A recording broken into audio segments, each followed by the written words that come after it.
What's up gamers, Lexu here with a Paragon update for Ice Shards Sorcerer.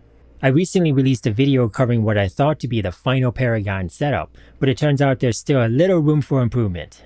Don't worry, you won't need to refund many points or swap out any of the early boards if you are already following my previous setup.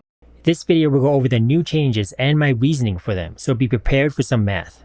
The final version of the original build had this 6-board setup with Searing Heat at the end for the 30% critical strike damage. Once Raiment of the Infinite is obtained, you can switch over to the Telestomp version of the build.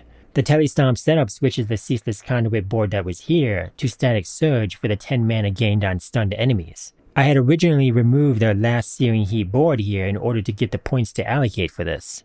But it's better to keep the 30% crit strike damage and instead remove the Lucky Hit chance from Frigid Fate and Advantage. Removing Lucky Hit chance means less avalanche procs, but I found mana to be fine now that we have Static Surge.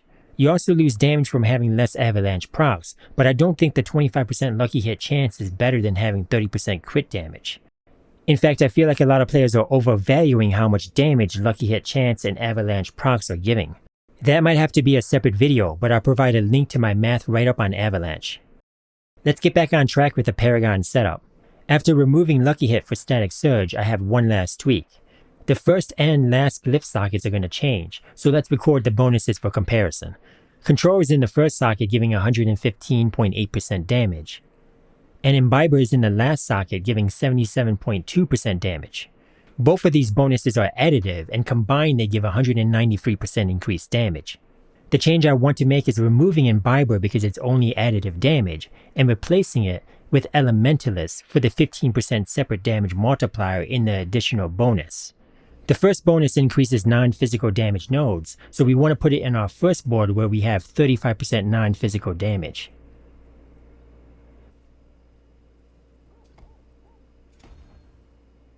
Then we need to purchase 40 intelligence and radius range for the additional bonus requirement.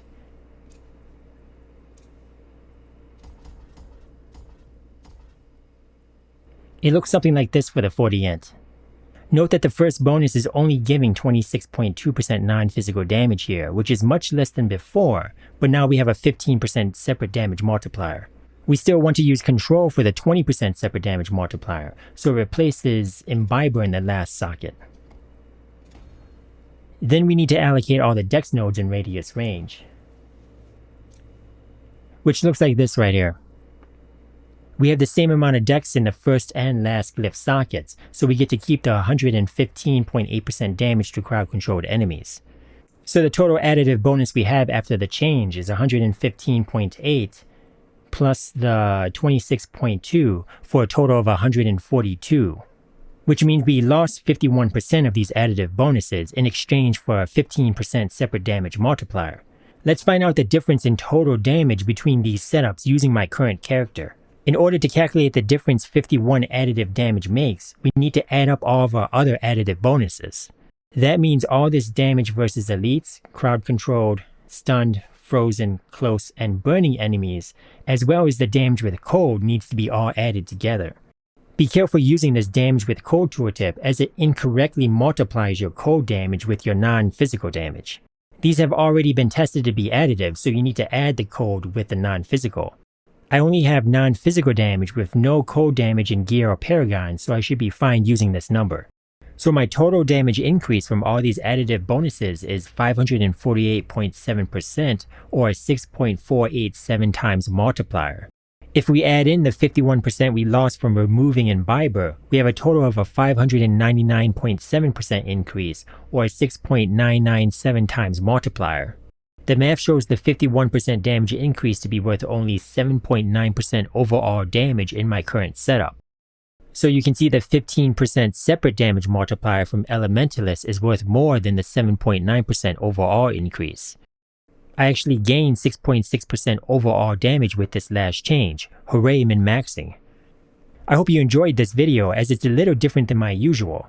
Maybe this helps you improve your setup or get a better understanding in how the math works. I get asked a lot of questions like why don't you use these boards for these rare nodes or these glyphs and so forth, and the answer is usually just additive bonuses are not worth as much as separate damage multipliers. Anyways, don't forget to like and subscribe. You can also join our Discord server to ask questions or come by the live stream to come hang out. Peace out and happy slaying.